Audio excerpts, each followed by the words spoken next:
Capítulo 77. Llegué a casa ansioso, busqué el diario de Beatriz, un lápiz, un papel y comencé a cotejar códigos del señalador con los del mensaje. Estaban prolijamente alineados verticalmente y con orden alfabético. Comencé a reemplazar la estructura analógica y en unos minutos tenía el mensaje. Tu amor me dio alas para la eternidad. Busca la felicidad y hallarás las tuyas. Beatriz me dejaba una enseñanza en medio del dolor de la enfermedad y el miedo a la muerte. Releí el mensaje una y otra vez. Me sentí liviano, sin el peso de una carga innecesaria.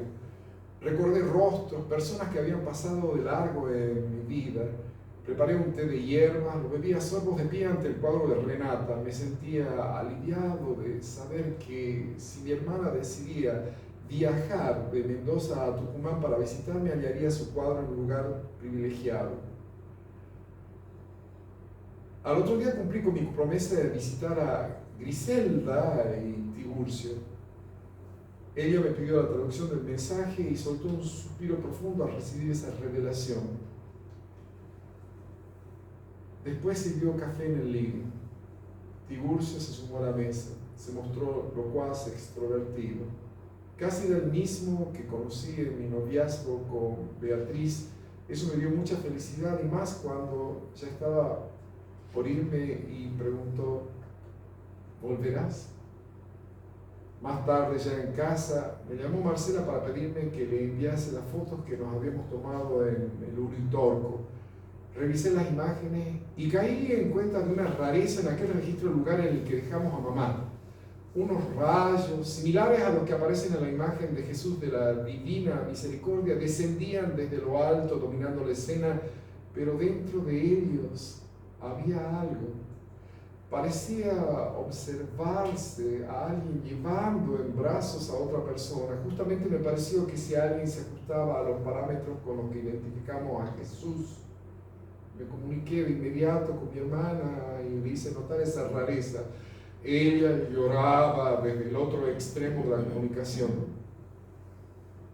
Unos días más tarde el padre Pepe me decía, Martiniano, querido, haz un cuadro con esa imagen para que te acuerdes que tu madre está en la gloria de Dios. Una semana después de esa charla saqué la vieja Olivetti de un armario sin la funda que velaba su sueño. Me parecía renovada y lista para ser mi socia en una empresa compleja, escribir la historia de mi madre.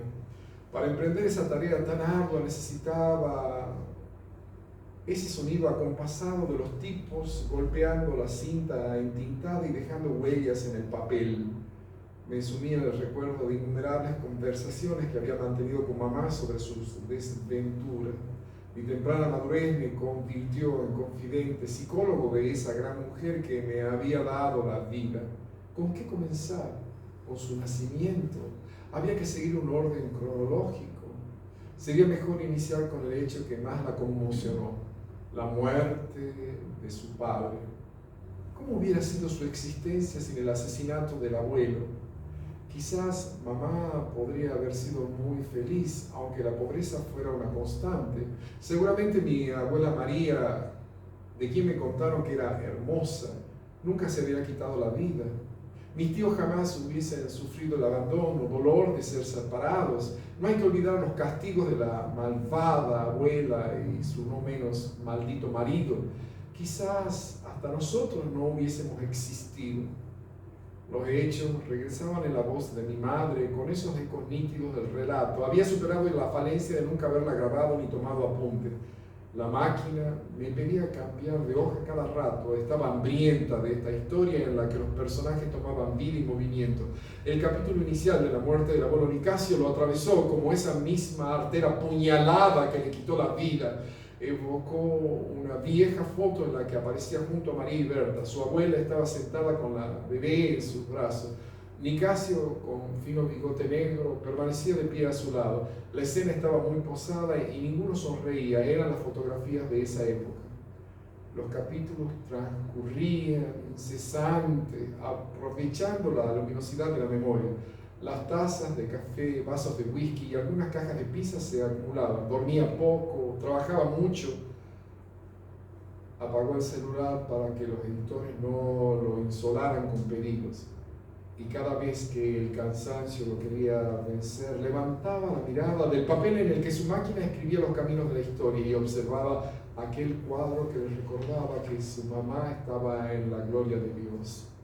A diario, solo interrumpía su labor un par de horas para visitar a Griselda y Tiburcio.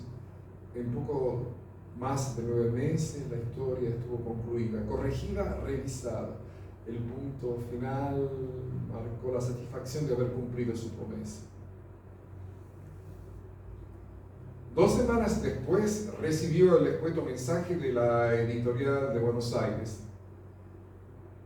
Venga urgente a cerrar trato, se imprime.